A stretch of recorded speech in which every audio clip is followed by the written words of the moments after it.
పద్ధతిలో నడిపించే పరిస్థితి కనిపిస్తుంది.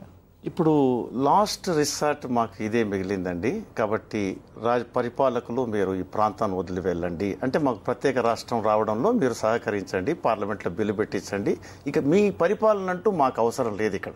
కాబట్టి మా ప్రాంతంలో కూడా వచ్చి మీరు ఎలాంటి రాజకీయం చేసి ప్రజాస్వామ్య పద్ధతిలో ఉంటుందా, బలవంతంగా ఉంటుందా, ఏ రకమైన పద్ధతిలో ఉంటుంది? ఇప్పటి వరకు మేము ప్రజాస్వామ్యబద్ధంగా మేము ముందుకు పోయాము ఉద్యమంలో. అదే పద్ధతిలో శాంతియుతంగా ప్రజాస్వామ్యబద్ధంగానే ఉంటుంది.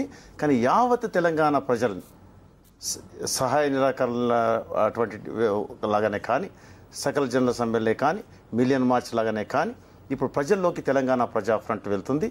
మేము గత 22 నెలలుగా ఐక్య కార్యాచరణ కానీ, సమన్వయ కమిటీ కానీ, ప్రజా ఫ్రంట్ ఆవిర్భావం నుంచి కూడా ఇప్పటి వరకు రైతాంగాన్ని, కార్మికులను, ఆదివాసీలను, మైనారిటీలను, మహిళలను ఉద్యమం పెద్దగా తేవడానికి ప్రజా ఫ్రంట్ చాలా కీలకమైన పాత్ర పోషించింది. కేసీఆర్ తో కూడిన టీఆర్ఎస్, జేఏసీ లేకుండా టీపీఎఫ్ ఒక్కటి కార్యక్రమం నిర్వహించి ఎంతవరకు సక్సెస్ఫుల్ చేయగలుగుతుంది?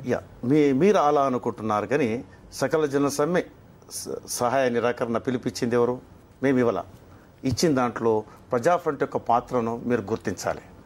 సకల జన సమ్మెలు పిలిపించింది ఎవరు? రాజకీయ జేఏసీ అండ్ టీఆర్ఎస్ వాళ్ళు పిలిపించారు. కానీ ప్రజా ఫ్రంట్ చాలా కీలకమైన పాత్ర పోషించింది. అంటే మీ క్విట్ తెలంగాణ ద్వారా ఇంకోటి మిలియన్ మార్చ్ మేము కలిసి ఇచ్చాం, జాయింట్గా ఇచ్చాము. కానీ మిలియన్ మార్చ్లో ప్రజా ఫ్రంట్ ఎలా నిలబడ్డది అనేది కూడా ప్రజలు గుర్తుంచుకుంటారు. కాబట్టి అన్ని సంఘాలను విశాల ఐక్య సంఘటన అనేది మా నినాదము. కాబట్టి ఉద్యమంలో ఉన్నవాళ్ళు, దూరంగా ఉన్న వాళ్ళని కూడా కలిపి ఒక ముఖ్యమైన లక్ష్యం సాధన, తెలంగాణ సాధన, ప్రత్యేక తెలంగాణ సాధన, అది పార్లమెంట్లో బిల్లు పెట్టించడం అనేది ఆ ఉద్యమంలో నడుస్తున్న క్రమంలో మా వనరులు పరిరక్షిస్తూ చేసేది.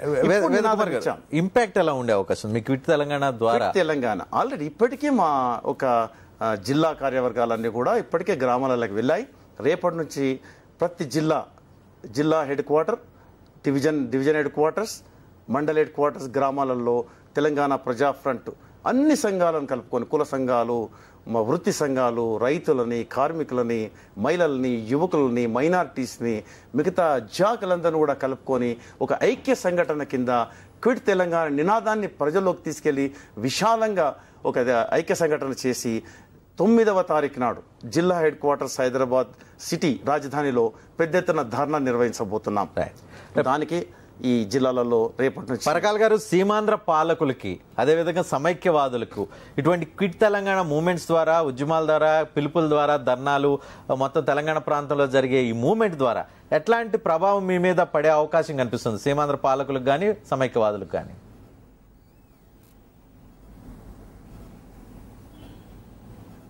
ఏమంటే వేదకుమార్ గారు తెలంగాణ ప్రజా ఫ్రంట్ ఇస్తున్నటువంటి నినాదం ఒక హాస్యాస్పదమైనటువంటి నినాదం.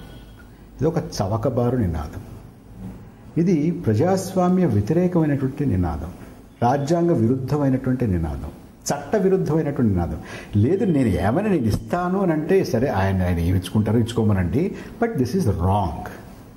నంబర్ 1. నంబర్ 2, ఆయన తెలంగాణ సాయుధ పోరాటం, నరసింహరావు గారి మా భూమి అని అన్నారే, రావి నారాయణ రెడ్డి గారి పుస్తకం అండి ఇది.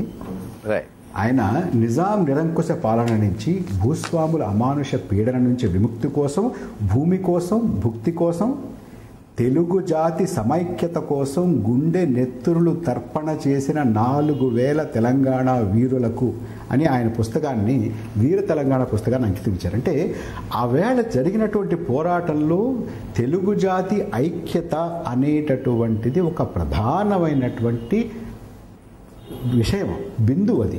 అది కాదని అంటున్నారు ఈయన, అదొకటి. తర్వాత అందరూ ఎవరు కాదన్నారే, విశాలాంధ్ర కోసం గోరంట కాంగ్రెస్ తీర్మానం, విశాలాంధ్ర కోసం మొలకనూరు పంచాయతీ తీర్మానం, ఇవన్నీ ఫ్యాక్సిబుల్ ఉన్నాయి. ఇంకోటి కాదు. ఏమిటి అంచేత వారు చెప్తున్నారు, మీరు అంటారు ప్రభావం అంటున్నారా? ఏమిటి వారు ఎందుకు కావాలో నిన్నటి వరకు అన్నారండి. ఆ కారణాల్లో పస లేదు అని విశాలాంధ్ర మహాసభ మిగతా వారు చెప్పిన తర్వాత అది మానేసి ఎందుకు కావాలంటే నాకు కావాలి కాబట్టి కావాలంటున్నారు. కానీ వారు దే ఆర్ నాట్ రిప్రజెంటేటివ్, వారు మెజారిటీ కాదు. నేను ఇవాళ కూడా ధైర్యంగా చెప్తున్నాను, ఆయన కాగితాల నుంచి చెప్తున్నాను, గదుల్లో కూర్చొని చెప్తున్నాను, నులక మంచం మీద పడుకోవడం లేదు, ఏసీలో ఉన్నారా, నన్ను ఏమన్నా తిట్టుకోనివ్వండి. కానీ ఇవాళకి కూడా సత్యం ఏమిటంటే మొత్తం 3 ప్రాంతాల్లో ఉన్నటువంటి ప్రజల్లో మెజారిటీ ప్రజలు ఏ ప్రాంతంలో అయినా సరే ఏ ప్రాంతానికి ఆ ప్రాంతంలో మెజారిటీ ప్రజలు ఇవాళ ఐక్యతను కోరుకుంటున్నారు. ఉన్నారు ఇలాంటి వాళ్ళు, విడిపోవాలని కోరుకునేటువంటి వారు, చిన్న చిన్న చౌకబారు ఉపన్యాసాలు ఇచ్చేటువంటి వారు, నినాదాలు చేసేటువంటి వారు ఉన్నారు. కానీ ఎప్పుడు విభజనకి సమైక్యతకి మధ్య ఎప్పుడు ఘర్షణ జరిగినా భావ సారూప్యంగా భావ జాలాలు ఎప్పుడు సంఘర్షణ జరిగినా కూడా 69 కావచ్చు, 72 కావచ్చు, ఇవాళ కావచ్చు, ఎప్పుడు కూడా సమైక్యతే నెగ్గింది. ఇవాళ కూడా సమైక్యతే నెగ్గుతుంది. అది బలమైనటువంటి బలమైన పునాదుల మీద పునాదుల మీద ఉన్నది కాదు.